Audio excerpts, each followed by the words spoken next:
প্রিয় ছাত্রছাত্রী, আশা রাখছি তোমরা ভালো আছো। আমিও মোটামুটি ভালো আছি। তো আজকে আমরা চতুর্থ শ্রেণীর বাংলা টেক্সট পড়ব। এর আগের দিন তোমরা এই কবিতাটা পড়েছো, নরেশ গুহের লেখা আমরা কবিতাটা পড়েছিলাম, সত্যি চাওয়া। সেটার আজকে আমরা কিছু প্রশ্ন রয়েছে, সেই প্রশ্নগুলো আজকে তোমাদের আমি করাবো। দেখো, প্রথমে আমি দিয়েছি কবির কি বিশ্বাস কবিতায় প্রকাশ পেয়েছে। কবির কি বিশ্বাস কবিতায় প্রকাশ পেয়েছে? তোমাদের বলতে হবে সত্যি চাওয়া কবিতায় কবি নরেশ গুহ শিশুদের দেবতা মনে করেছেন এবং তিনি বিশ্বাস প্রকাশ করেছেন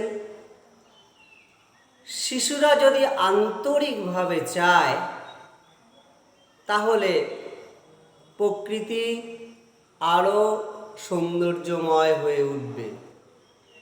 কবি বিশ্বাস করেন শিশুরা যদি আন্তরিকভাবে চায় তাহলে প্রকৃতি আরও সৌন্দর্যময় হয়ে উঠবে। ঠিক আছে, এটা হলো এই 1 নম্বর প্রশ্ন চলে গেল। এবার 2 নম্বর প্রশ্নে আছে কবি তার কবিতায় কাদের দেবতা বলেছেন। আমি 1 নম্বর যে প্রশ্নের উত্তরটা বললাম সেটার মধ্যেই ওই দ্বিতীয় প্রশ্নের উত্তর লুকিয়ে রয়েছে।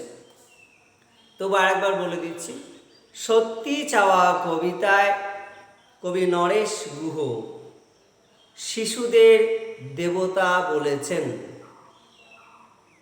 সত্যি চাওয়া কবিতায় কবি নরেশ গুহ শিশুদের দেবতা বলেছেন। বুঝতে পারলে? আশা রাখছি বুঝতে পেরেছ। তো আমাদের 2 নম্বরটা হয়ে গেল। এবার 3 নম্বরে চলে যাচ্ছি, শূন্য স্থান।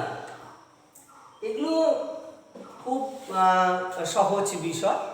দেখো, তো ড্যাশ, এখানে একটা অক্ষর বসাও, তাহলে পরে শব্দটা হয়ে যাবে। তো সেটা কবিতা থেকে হলে বেশি ভালো হয়। তো রা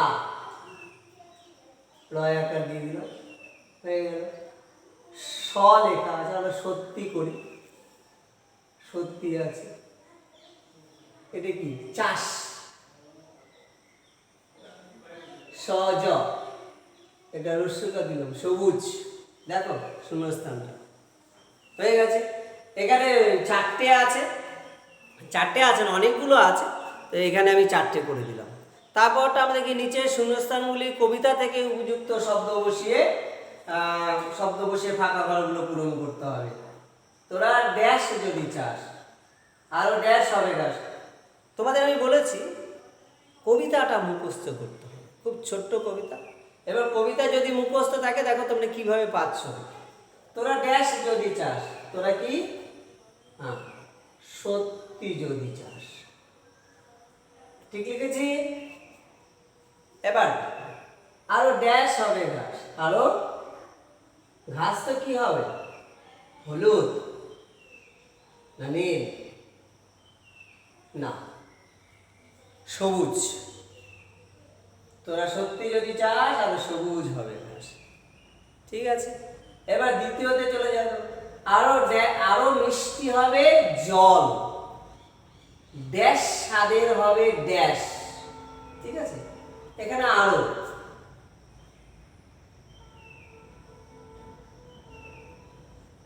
আরো স্বাদের হবে ফল। যেহেতু স্বাদের ব্যাপার বলেছে তাই এখানে ফল। জলটা হলো মিষ্টি, ফলটা হলো স্বাদ। এটা মনে রাখবে, মুখস্থ করা সহজ হবে। স্বাদের সঙ্গে ফল, মিষ্টির সঙ্গে জল, এটা মনে রাখতে হবে। নেক্সট আমরা তারপরের যে এখানে দেখো আমি 2টো করে দিলাম, কবিতা থেকে শব্দ নিয়ে শূন্যস্থান পূরণ 2টো করে দিয়েছি। এখানে আর একটা আছে, সেটা করতে হবে তোমাদের। এবার 3 নম্বর হলো বন্ধনীর সঠিক উত্তরটির মাথায় টিক চিহ্ন দাও। এটা একটু তোমাদের আমি করে দিচ্ছি, একটু লক্ষ্য করো। তোমাদের আমি এই বোর্ডে লিখে দিতে 2টো কথা আমি বলতে চাই। এবং এই কথা দুটো কিন্তু গুরুত্ব খুব। তোমাদের এর মধ্যে কিন্তু আমরা পরীক্ষা নেব। আমরা প্রথম থেকে এ পর্যন্ত এই যে কবিতাটা হলো এই পর্যন্ত যে পড়া হয়েছে এর মধ্যেই কিন্তু আমরা সমস্ত বিষয়ের পরীক্ষাগুলো নেব। আমার বাংলাটা বললাম যে এতদূর পড়া আছে, ইমিডিয়েট আমরা তোমাদের পড়াগুলো হচ্ছে দিয়ে দেওয়ার ব্যবস্থা করব, তারপরে কিন্তু আমরা পরীক্ষা নেব। এটা খুব গুরুত্বপূর্ণ কথা বললাম, আরেকবার বলছি, আমরা এর মধ্যে কিন্তু পরীক্ষা নেব। আমাদের এই মর্মে সিদ্ধান্ত হয়েছে তোমরা কিন্তু প্রথম থেকে যতদূর পর্যন্ত সাবজেক্টগুলোর পড়া হয়েছে তোমরা কিন্তু মনে মনে প্রস্তুতি নিয়ে নাও। আমরা এর মধ্যে কিন্তু পরীক্ষা নেব, আমরা পড়াগুলো এর মধ্যে দিয়ে দিব, দিয়ে পরীক্ষার আয়োজন আমরা করছি, এর মধ্যেই আমরা করবো ইমিডিয়েট। সুতরাং আমরা যা করছি এখানে অনলাইন স্টাডিতে শিক্ষকরা যা করাচ্ছেন খুব মনোযোগ সহকারে দেখতে হবে। ঠিক আছে, এবার আমি কি বলছিলাম, আমার পড়াতে চলে যাই। বন্ধনীর সঠিক উত্তরটি মাথায় ঠিক চিহ্ন দাও।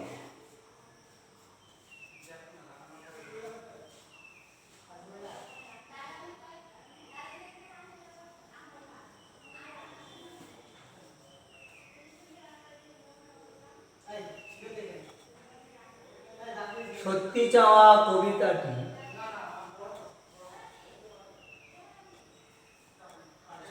নরেশ গুহ, পরেশ গুহের লেখা।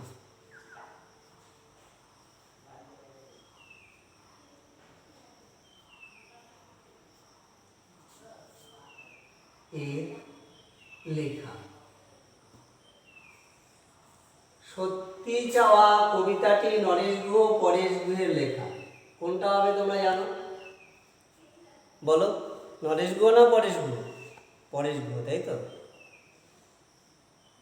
না, নরেশ গুহ।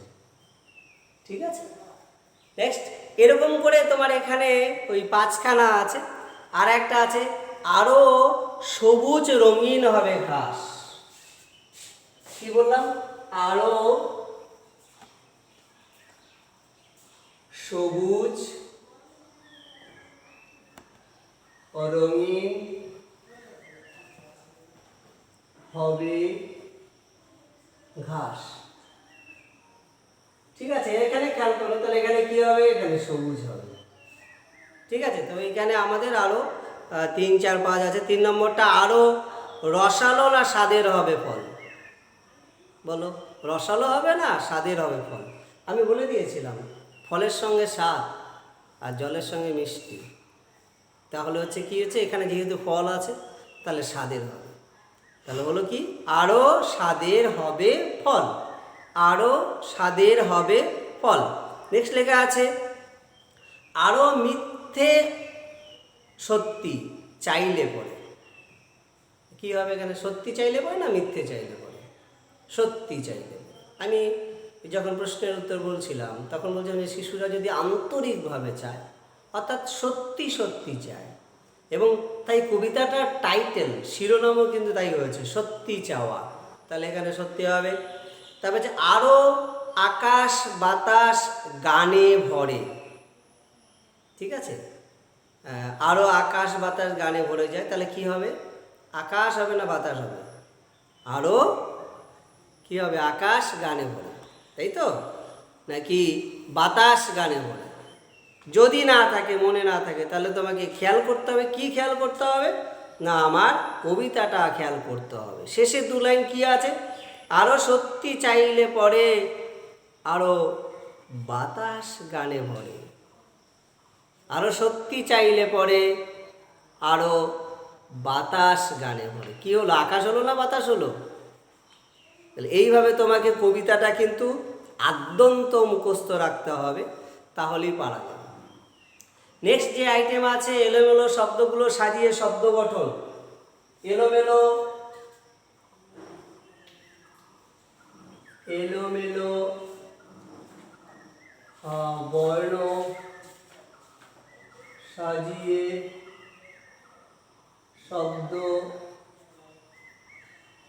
শব্দ গঠন। ওকে, এটা তোমাদের দেখতে হচ্ছে। এলোমেলো বর্ণ সাজিয়ে শব্দ, যেমন দেখো কি লেখা আছে, মজার, এরকম।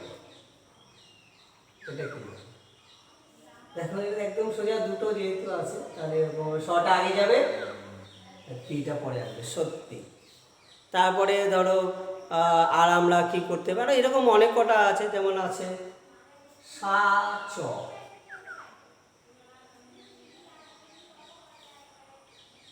কি হবে এটা, এটা কি হবে, সা চ, চয় আকার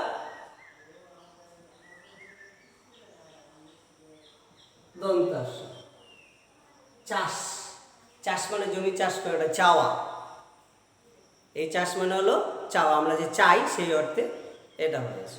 তাহলে এইভাবে তোমাদের এলোমেলো বর্ণগুলো সাজিয়ে শব্দ গঠন এই আইটেমটা করতে হবে। এখানে আরও আছে বু জ স, তাহলে এটা সবুজ হবে। তবে ইস এরকম একটা আছে, এটা ঠিক উচ্চারণটাই হচ্ছে না, স্টিমি, স্টিমি, দেখো এটা কি হবে, তাহলে মিষ্টি, মিষ্টি, দেখো হয়েছে। নেক্সট আমরা শেষেটা চলে যাচ্ছি, নিচের শব্দগুলো দিয়ে বাক্য রচনা করো। কি আছে, বাক্য রচনা, চাওয়া সবুজ মিষ্টি সব, বাক্য রচনা। কি বললাম,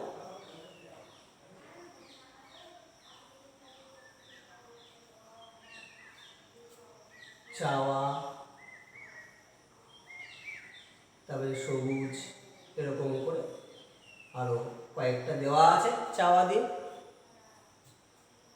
তাহলে চাওয়া দিয়ে আমরা একটা করে, আমরা যে বাক্যটা লিখবো সেই বাক্যে এই শব্দটা থাকতে হবে, এটা বাক্য গঠনের হচ্ছে মূল শর্ত।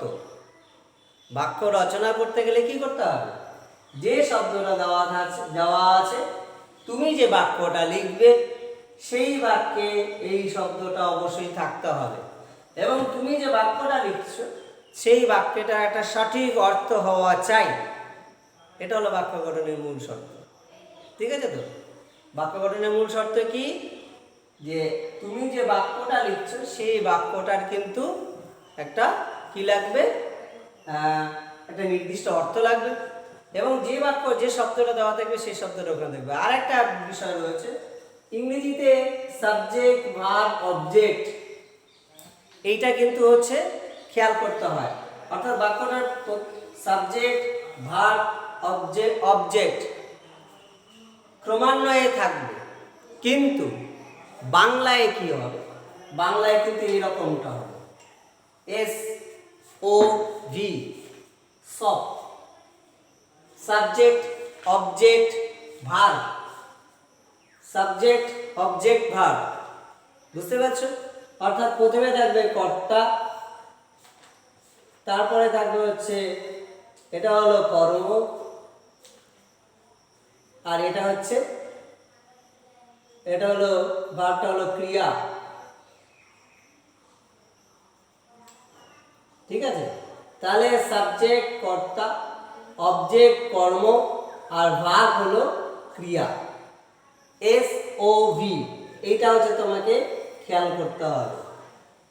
তবে আমাদের বাংলা বাক্যে দেখো এত বৈচিত্র্য তৈরি হয়েছে, সেই বৈচিত্র্যের কারণে কি হচ্ছে না, এই নিয়মটা কিন্তু সব ক্ষেত্রে প্রযোজ্য হচ্ছে না। বিশেষ করে কবিতায় বা কখনো কখনো কথা বলতে গিয়ে বক্তব্য দিচ্ছেন যখন বক্তা, তখন সেটা হয়তো তার বলার যে স্টাইল, বলার যে রীতি, সেই রীতির জন্য সেটা হচ্ছে অনেক ক্ষেত্রেই ঠিক থাকছে না, সাবজেক্টকে সবার শেষে দিয়ে দিচ্ছে। এরকম হয় লেখাটাকে হচ্ছে আরও সৌন্দর্যমণ্ডিত করার জন্য এরকম সাবজেক্টকে শেষে দিয়ে দিবে, এরকম হতে পারে। সে যাই হোক, কিন্তু ব্যাকরণের যে নিয়ম সেটা হলো সব। আচ্ছা, চাওয়া দিয়ে আমরা বাক্য একটা করি, সকলে সকলে মঙ্গল চাওয়া আবশ্যক, সকলের মঙ্গল চাওয়া আবশ্যক, এটা একটা বাক্য হলো। তাহলে এখানে চাওয়া, এই যে চাওয়াটা আছে, বুঝতে পেরেছো? এরকম একটা, তারপরে কি দেওয়া আছে, তারপর হচ্ছে সবুজ, গাছের পাতা সবুজ হয়, গাছের পাতা সবুজ হয়। তাহলে এই দুটো বাক্য রচনা আরও এখানে আরও আছে সাত দন্ত ছয় বয়াকার দ, আর আছে বাতাস। সাত কথাটা আবার বলে দিই, দন্তা ছয় বয়াকার দ, দন্তা ছয় আকার ধ, দুটোই সাত।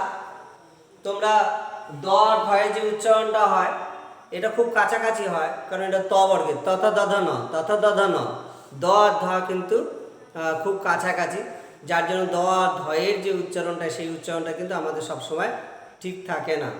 ঠিক আছে? তো ওই জন্য মানেটা ঠিক রাখতে হবে। স্বাদ, এই স্বাদ হচ্ছে সুস্বাদু, আর এই স্বাদ হলো ইচ্ছে বা ইচ্ছা। এই তাহলে আমরা কোন জায়গায় আসছি, তাহলে আমাদের ওই মানেটা ঠিক জানতে হবে, জেনে কিন্তু আমার এটা দিয়ে বাক্য রচনা করতে হবে। আর যদি আমি ওই স্বাদ মানে এই ইচ্ছে জানি, তাহলে কিন্তু বাক্যটার মানেটা পাল্টে যাবে, সেটা বাক্য রচনা কিন্তু ভুল হবে। কারণ আমার দেয়া আছে স্বাদ, আর তুমি যে বাক্যটা লিখলে সেই বাক্যটা মানে হয়ে গেল ইচ্ছা, তাহলে কিন্তু সেই বাক্যটা ভুল হবে। ঠিক আছে? এই পর্যন্ত তোমাদের পড়া, এটা পেজ নম্বর 46 পেজে এগুলো আছে। ঠিক আছে? এই তোমাদের সবগুলো বাড়ির কাজ থাকবে, অর্থাৎ 46 পেজের লিখিত প্রশ্ন থেকে বাক্য রচনা পর্যন্ত এটা হলো বাক্য বাড়ির কাজ।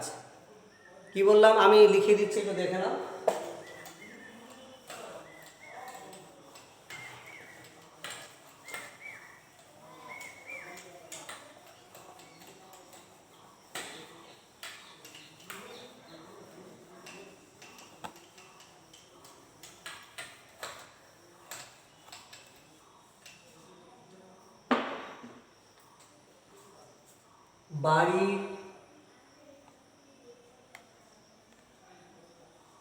বাড়ির কাজ।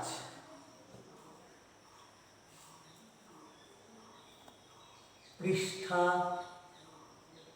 46, লিখিত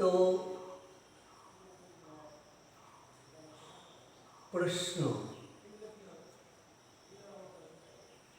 থেকে, লিখিত প্রশ্ন থেকে বাক্য রচনা পর্যন্ত, বাক্য রচনা পর্যন্ত এগুলো তারিখ দিয়ে তোমরা করে রাখবে। ঠিক আছে? তারিখ দিয়ে এগুলো করে রাখবে, তারপরে স্কুল নিশ্চয়ই খুলবে, একটা সময় তো খুলতেই হবে স্কুল। আর তোমাদের আরেকবার শেষে আরেকবার বলছি, তোমরা জানো যে আমি কনফার্ম হয়েই তবে বলি, না হলে কিছু বলি না। আমাদের কিন্তু একটা পরীক্ষা, আমরা পরীক্ষার একটা অ্যারেঞ্জমেন্ট করছি, প্রস্তুতি নিচ্ছি। কিভাবে পরীক্ষাটা নেওয়া যাবে সেটার জন্য আমাদের প্রস্তুতি চলছে। তোমাদের প্রথম থেকে, অর্থাৎ এক পাতা থেকে শুরু করে সাবজেক্টগুলো যতদূর পর্যন্ত হয়েছে সেই পর্যন্ত পরীক্ষা হবে, তোমরা প্রস্তুতি নিতে হবে। আমি যথাসময়ে তোমাদের জানিয়ে দেবো। ভালো থেকো, বাড়িতে পড়াশোনা করো। ঠিক আছে?